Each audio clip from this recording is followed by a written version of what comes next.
Montana Territory, 1883, the first time Forrest Fallon saw her. She was dragging a half-split wagon wheel through the mud. Her skirts soaked to the knees and her chin set like stone against the wind. He was passing through the valley north of Big Timber, trailing 6 head of cattle and a sorrel mare that liked to bite. The day was gray, the kind of gray that pressed on a man's shoulders and made him question if the sun would ever come back. But even in that dull light, the woman stood out, dark hair clinging to her cheeks, mouth tight, eyes full of quiet fury. Forrest reined in. "You look like you could use a hand." She stopped dragging the wheel but kept her back straight. "I do not take handouts." He stepped off his horse, boots sinking into the muck. "Good thing I was offering help, not charity." She looked at him, then really looked.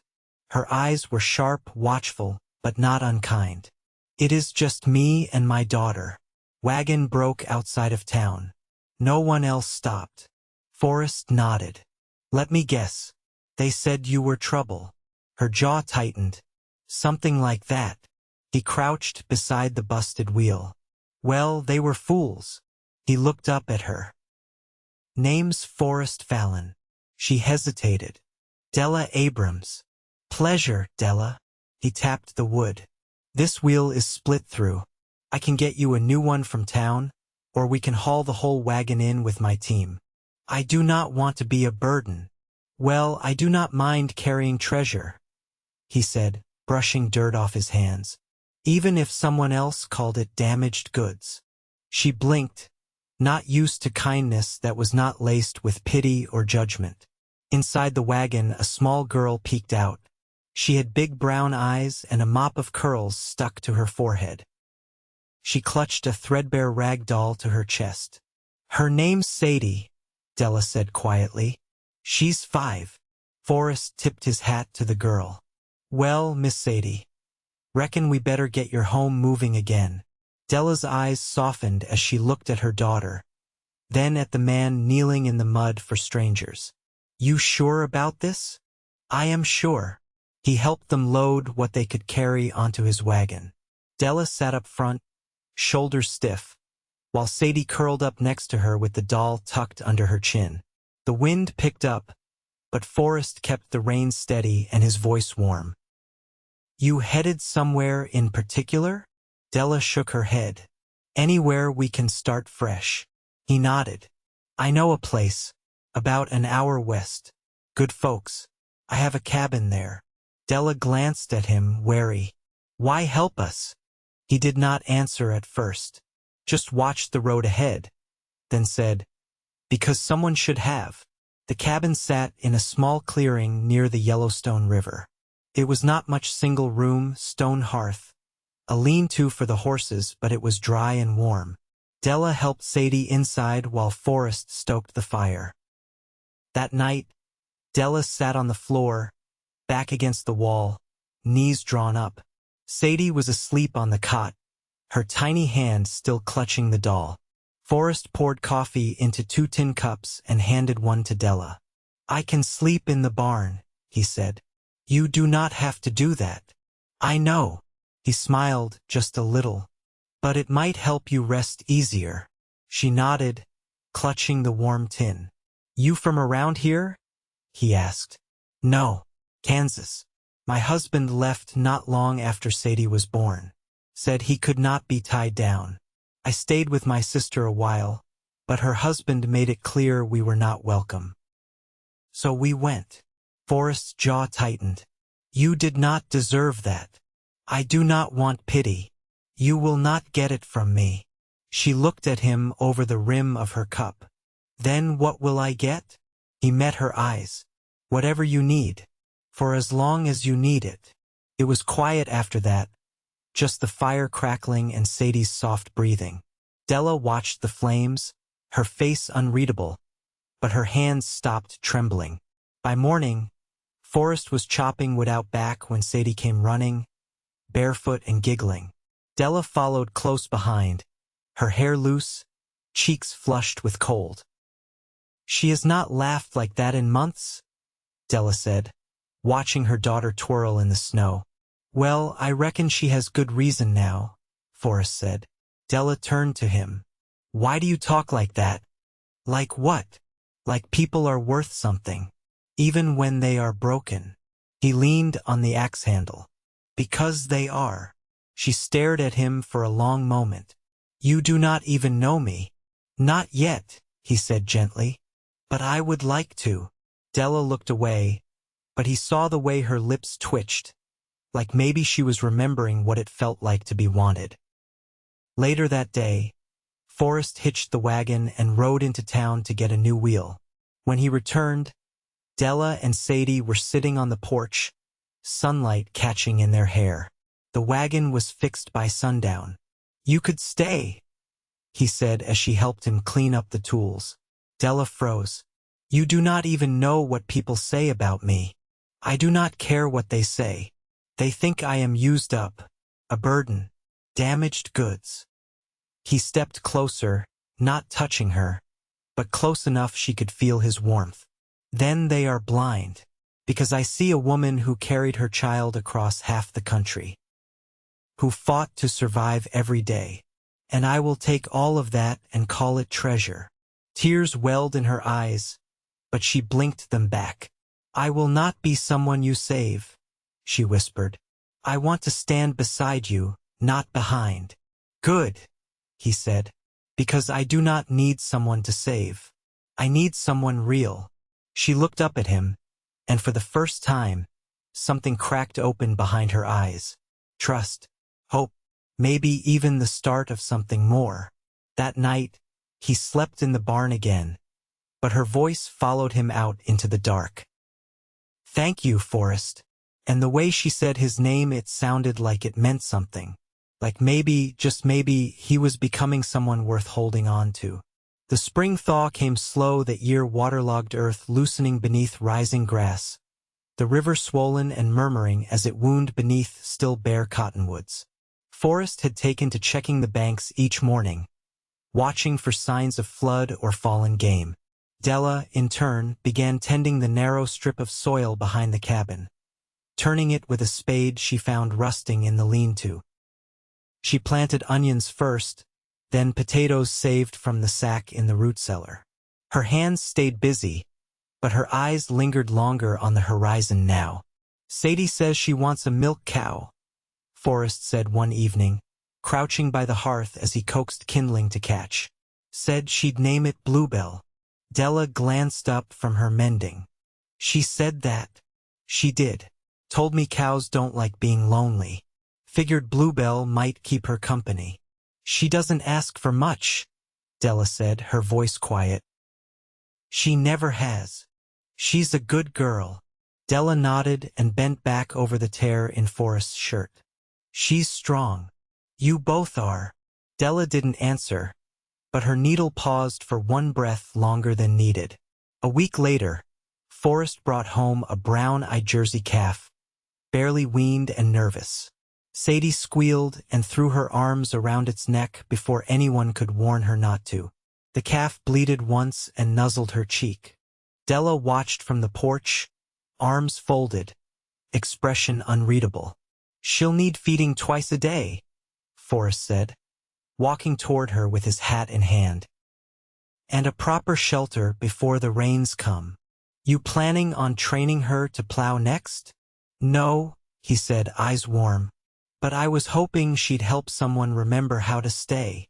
Della turned her head slightly, as though the wind had whispered something she didn't expect. You think I don't want to? She asked. I think you're waiting to believe it's safe to want anything at all. She looked down at her hands. You'd be right. He didn't press her, just nodded once and stepped off the porch. That night, the calf huddled in the straw shed, and Della laid her hand on Sadie's back as the girl slept beside the hearth. Her palm lingered there, steady and still. By early May, the cabin took on new rhythms. Della baked bread twice a week, her movements practiced and neat. Forrest built a second cot for Sadie, and Della covered it with an old quilt she'd kept pressed between flour sacks. The child called it the soft bed, and insisted on pulling it over her ears every night, no matter the heat. One morning, Della stepped into the yard with her sleeves rolled and a saw in her hand. "I want to build a table," she said. Forrest looked up from where he was sharpening an axe. "What for?" "Because Sadie eats off her knees and I'm tired of balancing plates on the windowsill." He grinned. "You ever built one before?" "No." "Then I'll teach you." They worked side by side in the pale afternoon sun, measuring planks, driving pegs, sanding corners until their hands ached. The table was crooked at first, one leg a bit shorter than the others, but Forrest cut a wedge to balance it, and Della ran her fingertips over the grain like it was a promise made solid. That evening, they sat around it with tin plates and boiled roots, and Sadie clapped her hands in delight. "I want to eat here every night," she said. Della smiled without hiding it. Later, after Sadie had curled beneath her quilt, Della stepped out onto the porch. Forrest was already there, pipe in hand, watching the stars gather. "I've been thinking," she said, sitting beside him on the top step, "about staying." He waited. "I kept telling myself this was borrowed time, that you were just being kind." "You still believe that?" "No," she said, voice steadier than he expected. "Not anymore." He turned to her slowly. She didn't look away. "I've never had a man ask me what I wanted," she said. "Not once." "I'm not just asking," Forrest said. "I'm listening." Della breathed in deep. "I want to plant more. I want Sadie to have a school book. I want to learn how to fix a saddle, and how to tell when a storm's coming just by the smell in the air." "That all sounds like a life." "It does," she whispered. They sat in silence, the kind that didn't need filling. Somewhere near the trees, an owl called once, sharp and sure. Finally, she turned to him. "They said I was damaged goods." Forrest didn't flinch. He set his pipe aside and looked her in the eye. "Then I'll take all of you," he said, "and call it treasure." Della's breath caught, but she didn't look away, didn't run. Instead, she reached for his hand. Calloused fingers met calloused fingers, and in that quiet, open place between them, something rooted in the soil of their hearts and began to grow. Neither of them said another word. They didn't need to. The first summer rains came heavy and fast, turning the yard into a patchwork of puddles and slick, dark earth. Della stood in the doorway with her arms crossed, watching as Forrest hauled the last of the firewood under the lean-to. His shirt clung to his back, rain running off the brim of his hat in steady lines. "You'll catch your death doing that," she said, not leaving the shelter of the overhang. "If I do, at least the wood'll be dry," he said, setting the stack down and shaking water from his sleeves. She reached behind her, lifted a folded muslin cloth from the hook, and held it out. "Here."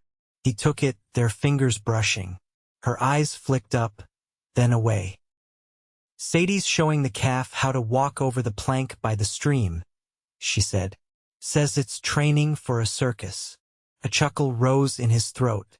"Well, if it ever learns to juggle, we'll be rich." Della didn't laugh, but the corner of her mouth bent just enough to count. Inside, the cabin held the damp scent of wet wool and simmering broth. Forrest stripped off his outer shirt and hung it by the hearth. Della stirred the pot without looking at him. "Your shoulder's bruised again," she said. "Horse balked at the bridge yesterday." "You didn't say." "Didn't seem worth mentioning." She ladled stew into a tin bowl. "You think you have to carry everything alone." He took the bowl, his voice low.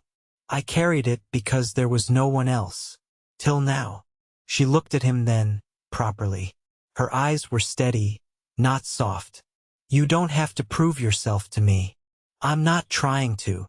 "Good," she said and sat down across from him. "Because I'm already here." After supper, Sadie climbed into her cot with her cheeks flushed and damp curls sticking to her forehead. Della ran a cool cloth across her brow and kissed her hair. "She wants to go to the big barn dance in town," Della said once the girl had drifted off. Forrest was carving a notch into the handle of a worn tool. That's so? She heard about it from the tanner boy. Asked me if she could have a ribbon for her hair. He looked up. You want to go? Della tucked the blanket tighter around Sadie. I was never much for dancing. That ain't what I asked. She turned toward him, arms folded. I don't know if I'd fit there. You fit anywhere you want to. She didn't reply, but her hand smoothed down her skirt like she was remembering what it felt like to be noticed. The next morning, Forrest hitched the wagon without being asked. Della came out in her work clothes, but he looked her over with a slow nod. Town's waiting. I didn't agree to go. You didn't say no. She hesitated only one breath longer than needed before climbing up beside him. The road into town was lined with wild lupin and the sharp scent of pine. Della kept her hands folded in her lap, watching the way the clouds moved like smoke across the mountains. You think folks'll recognize you? Forrest asked. Maybe. You worried what they'll say? No, she said, eyes on the horizon. I already heard it once. Anything after that's just an echo. He smiled but didn't press her. When they reached the mercantile, he helped her down with a hand firm at her waist. She didn't pull away. Inside, Sadie beelined toward the bolts of ribbon near the back wall. Della followed slower, glancing at the shopkeeper over her shoulder. The woman behind the counter narrowed her eyes, then looked away. Della's jaw tightened. You want to leave? Forrest asked, voice low. No, she said. You sure? Yes. She took a crimson ribbon from the shelf and held it to Sadie's hair. The girl beamed. Later, outside by the hitching post, Della leaned against the wagon rail. You think I'm trying to prove something, she said. I think you're doing what you've always done, he said. Standing your ground. Even when it shakes underneath me? Especially then. She looked at him, really looked. Why do you keep choosing us? Because I already did, he said. Back when I saw you dragging that wheel through the mud. She exhaled, long and slow. You're not afraid of what people say? He stepped closer. They said you were damaged goods. I said, then I'll take all of you and call it treasure. Her eyes didn't shine, but her throat worked around something unspoken. She nodded just once. That evening, Sadie twirled in the yard with the ribbon tied around her wrist, too wide for her hair. Della stood at the doorway and watched her, arms crossed loosely, shoulders relaxed. Forrest came up the steps with the last of the feed sacks over his shoulder. You still think you don't belong? He asked. She shook her head. No, she said. Not anymore. He stepped beside her, close enough their arms touched. You ever danced? She asked. Once, he said. Didn't end well. You step on her dress? No, he said, mouth twitching. Hers caught fire. Della laughed then, quiet and real, and it landed in his chest like something holy. Maybe I'll risk a dance, she said. Just promise not to catch fire. No promises, she said, and leaned against his shoulder like it was the most natural thing in the world. The sky turned lavender above them, and the wind carried the scent of wild grass and wood smoke. Sadie's laughter rang like bells across the clearing. Della didn't move away. Forrest didn't ask her to. They stayed like that until the stars came out. By late June, the high grass around the cabin turned golden at the tips, and the morning air carried the dry warmth of sun-baked earth. Della had taken to rising earlier than usual, stepping barefoot into the yard before the light touched the treetops. She stood still in those moments, watching the hills, her hands wrapped around a mug of weak coffee. She didn't speak during those dawns, and Forrest never asked her to. One morning, he found her wiping down the table she'd built with oil he'd left on the shelf. She moved with purpose, slow and sure, like the wood was something that deserved her care. "You're not fixing anything, you know," he said, leaning in the doorway. "It's not about fixing," she replied. "It's about keeping something good the way it was meant to be." Sadie had taken to watching the two of them with the quiet curiosity only children possess, her eyes tracking every shared glance, every wordless touch. One night, she asked Forrest if people could grow together like trees did, with roots under the ground nobody saw. "I reckon they can," he said. "Takes time and good earth." Della had been standing behind him, drying tin plates. She didn't say anything, but her shoulders eased a little. That Saturday, a letter arrived from a rancher Forrest had worked for years back, an older man with a crooked spine who now needed help branding calves and mending fences. Said he'd pay fair and feed better than most. Forrest told Della, folding the paper. "How far?" she asked, setting down the kettle. "Day's ride west. Maybe 2 if the mule's slow." She rubbed her forearm absently. "How long would you be gone?" 5, 6 days. A week at most." Sadie, sitting cross-legged on the floor with a handful of pine cones, looked up. "Are we going too?" "No," Della said quickly, then looked to Forrest. "It wouldn't be safe." "I'd feel better if you stayed here," he agreed. Della nodded once, her jaw tight. That evening, she packed him a tin of cold biscuits and slices of salted pork. She stitched a patch onto the shoulder of his shirt without calling attention to it. When he saddled the mare the next morning, she stood beside the porch but didn't step down. "You always come back?" she asked, her voice steady. "I never had reason to," he said. "Till now." He rode out just past sunrise. Sadie ran after him a few steps, waving with both arms. Della stayed still, one hand curled around the porch post, watching until he vanished beyond the ridge. The days passed measured by routine.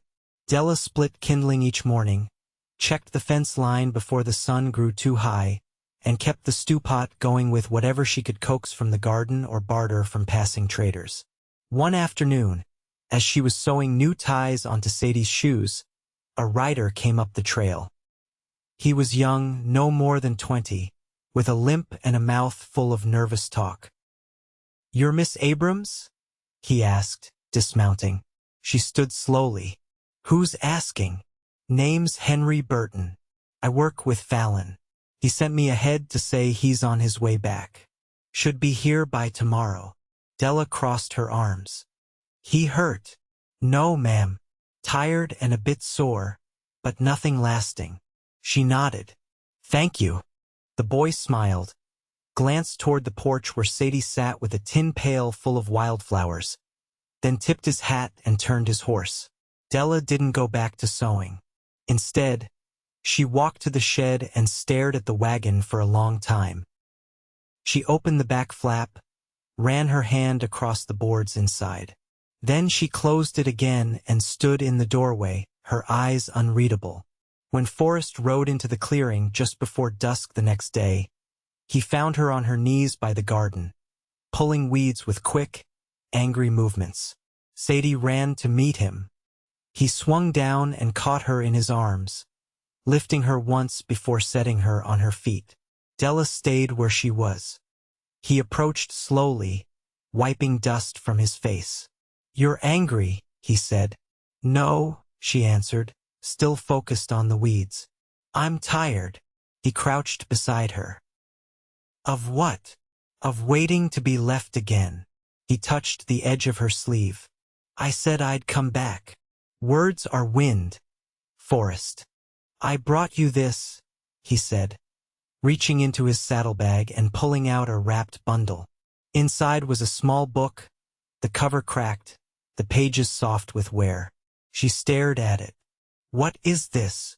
"Primer from the old schoolhouse near the ranch. You said you wanted to teach Sadie to read." Her hands hesitated before taking it. She turned the pages carefully, like they might tear open something in her. "I know words don't always hold," he said. "So I brought you proof." She closed the book and looked at him, her face quiet. "Say it again." she whispered. What? What you said before. The thing about taking all of me. He didn't look away. They said you were damaged goods.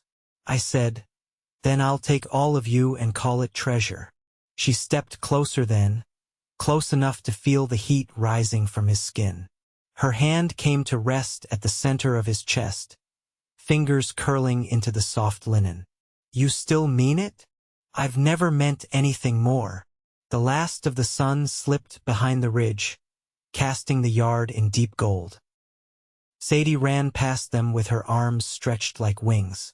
Della leaned her forehead against Forrest's shoulder and let out a breath that sounded like surrender, or maybe relief. That night she didn't sleep on the cot.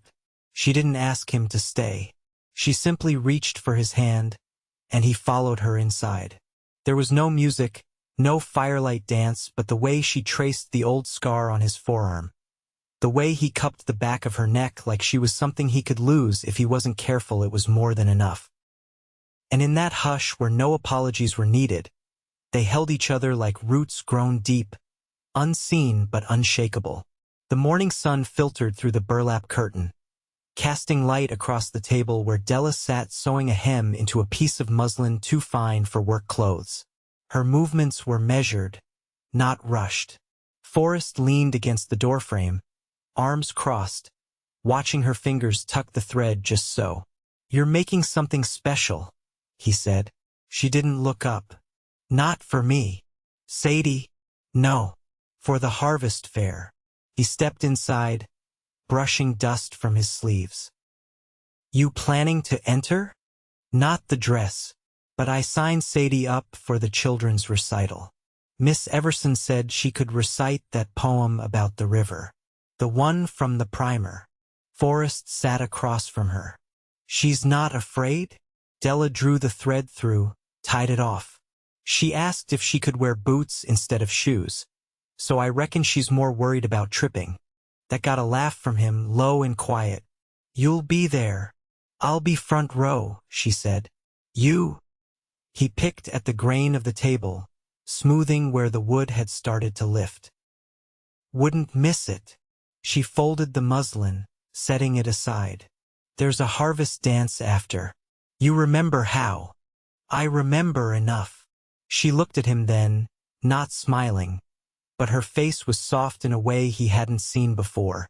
You don't owe us anything more, Forrest. I know I don't, he said, but I want to give it anyway. She nodded once, and the quiet held between them like a thread pulled taut but not frayed. The fair came with the scent of crushed apples and horse sweat, and the sound of fiddles warming up in the distance. Sadie stood behind the stage platform in her patched green dress, boots scuffed, ribbon tied around her wrist. Della knelt beside her, smoothing a curl from her cheek. You remember the words? Sadie nodded, eyes wide. Even the hard part. Della kissed her forehead, then stepped back as Forrest joined them. He handed Sadie a small wildflower, its petals the same yellow as the prairie grass. For luck, he said. She clutched it in both hands and ran up the steps when her name was called. Her voice wasn't loud, but it carried clear. When she reached the last line, she didn't falter. The crowd clapped, and she ran back down, straight into Della's arms. You were brave, Della whispered. I was loud, Sadie said, face flushed. Can I get a pie now? Forrest chuckled. That's fair payment. The three of them walked the booths together, sharing bites of roasted corn and watching a sheepdog demonstration. Toward sunset, the dance began in the open barn, lanterns strung between beams. Fiddles struck up a reel, and couples began to sway. Della stood near the wall, watching the worn floorboards fill. Forrest came to stand beside her. That one's not too fast, he said, nodding toward the next tune. She hesitated, then slipped her hand into his. Just once. They moved together without rush. He didn't lead hard, and she didn't fight the rhythm. She met his eyes mid-turn, and something settled in her chest, warm and rooted. "You're not afraid anymore," he said, voice low. "No," she said. "I'm not." Back at the cabin, after Sadie had fallen asleep with her boots still on, Della sat on the porch steps, arms wrapped around her knees. Forrest brought her a mug of warm cider and sat beside her. "Town's starting school next month," he said. "Miss Everson asked if I thought Sadie would come. She's ready. You too." Della looked over. "To let her go? To let yourself stay?" She leaned her head against his shoulder. "I'm already here." The stars were out, wind rustling the dry grass. He reached into his pocket, pulled out a narrow band of silver, not polished but strong. "This was my mother's," he said. "She wore it until the day she stopped needing reminders." Della stared at it, then up at him. "You're sure?" "I haven't been unsure about you since you handed me a broken wheel and a name." She took the ring, slid it onto her finger, to fit without squeeze or slip. "I'll make you a promise too," she said. "I won't run. Not from this. Not from us." He kissed her then, slow and certain, the kind of kiss that didn't ask for anything but gave everything in return. They married in early October, under the cottonwood where Sadie had once tied the calves' lead rope. Miss Everson officiated, her voice firm despite the wind. Sadie held a small bouquet of asters and wore a new set of boots. The cabin changed over the winter. A second cot was moved into the loft, and Forrest built shelves for books Della collected from traveling salesmen. Sadie learned to read out loud by the fire, sometimes falling asleep mid-sentence. Della planted wintergreens, and Forrest traded labor for a milk cow heavy with calf. One night, as snow fell soft outside, Della sat beside Forrest and watched Sadie sleep. She rested her hand over her belly. "I think we'll need a second quilt next year," she said. Forrest's eyes lit, not with surprise, but with quiet joy. He wrapped an arm around her and pulled her close. "We'll build what we need," he said, "one piece at a time."